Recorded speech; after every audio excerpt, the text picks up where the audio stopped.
And we're joined by Dr. Michael Huemer, formerly the candidate for the BC United Party until that all blew up in late August. So we've been waiting to hear what your plans are now. Tell us how that all went for you and where you go from here. So you're right, it's 2 weeks ago today that Kevin Falcon pulled the rug out from under us, quite surprisingly and quite completely. So as you say, we're no longer allowed to be BC United candidates. So I'm no longer the BC United candidate for the Kelowna Centre riding. What do you do? So there's been a lot of soul searching the past 2 weeks, because as you know, this is unprecedented. This has never taken place in this province or in any other province or in any other jurisdiction, where you had candidates that have been running effective campaigns. And in our case, we were absolutely believing we were running a winning and successful campaign, as we were probably up and down the Okanagan till 2 weeks ago when we had the rug pulled out from under us. So, some candidates are running as independents. Is that your route? So I'm profoundly disappointed to announce that I won't be running as an unaffiliated independent in the Kelowna Centre riding. Profoundly devastated and disappointed for the volunteers, the supporters, my family, my friends, but I won't be running as an unaffiliated independent. As you know, some are running as independents throughout the province, and I absolutely congratulate them and I fully support them. In some of those ridings, those are long-standing MLAs who are bigger than the party, so to speak, because they have incredible track records. And the other thing is they won't cause a vote split to elect an NDP. So as I was mentioning, Kent, we've had a very successful campaign. Yes, we've been doing the social media, and there would have been more of that. Yes, we were doing events, but we were really going to the bedside equivalent for a doctor, and we were going to the doors. And we spent 6 months door knocking, went 89 times I went out, and we went to 4,900 doors. So we literally had thousands of conversations. And the conversation showed that we, yes, were winning, because people are profoundly devastated in terms of what's happening to healthcare. Not only healthcare, but affordability, public safety, and crime. So we were winning this.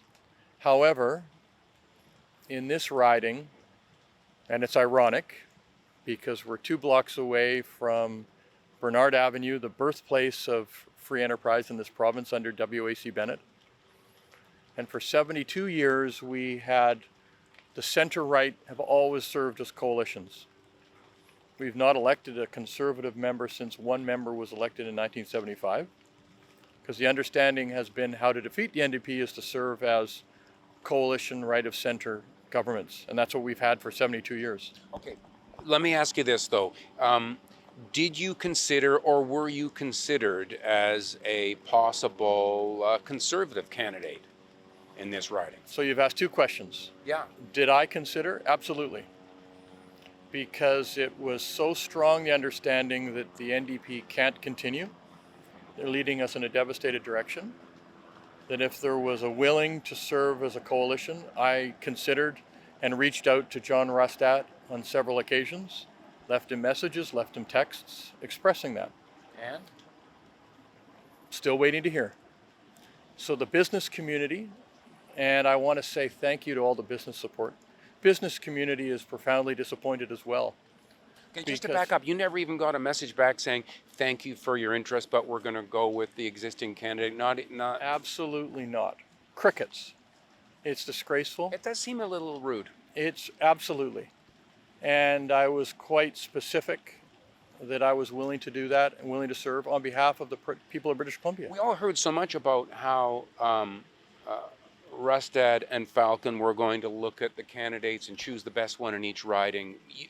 One would expect that the candidates they're talking about would at least get some contact about what the score was. Nothing.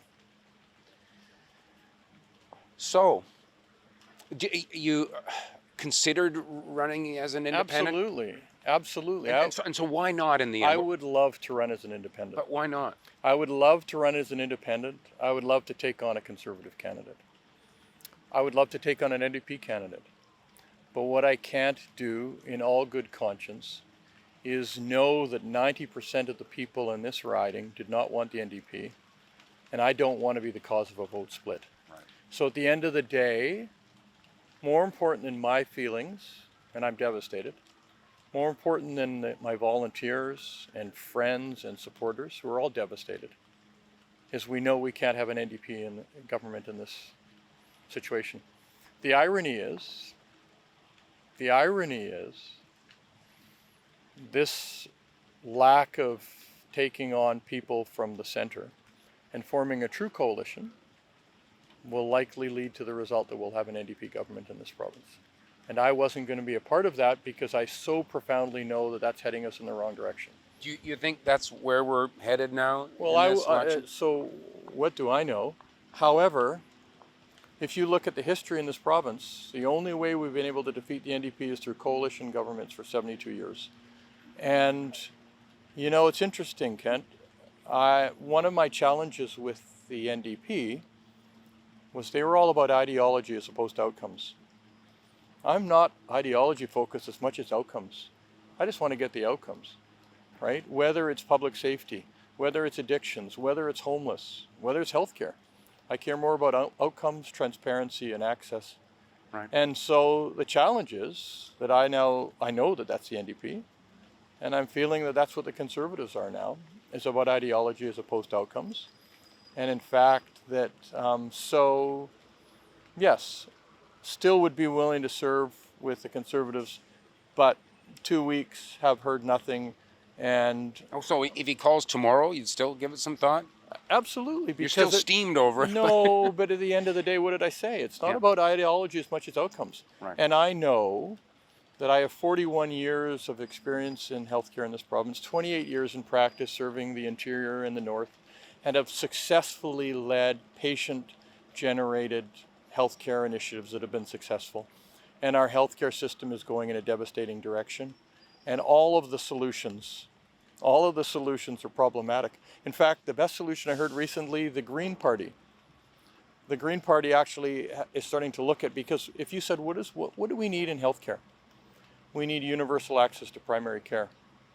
And what does that mean? That means that everyone has a healthcare home, just like they do in education, and it would go upstream. Right. Because it would try to prevent some of the troubles we have. I find nobody listens or watches videos this long, so we'll wrap Don't it up. But don't worry. I'm just talking. I'm No, it's talking. good. I'm talking to you as a Yeah. friend. And you know, I want to thank you for your participation in the election process. It wouldn't work without people like you stepping up. Well, and you know, we all know that we're putting aside our personal life when we do this. Yeah. I didn't have a summer. I just door knocked all summer, and we know that. But what we don't know, and the irony is that how then are you going to get people to take this next step? Figure out what to do with this clip. It's like being in medical school, Yeah. and you're in medical school, and you're doing well in medical school, and you're about to get to your final exams Okay. to be a doctor. Yeah. And the dean says, sorry, we're closing up shop. You're not going to get to take your exams, and none of your credits are going to go forward.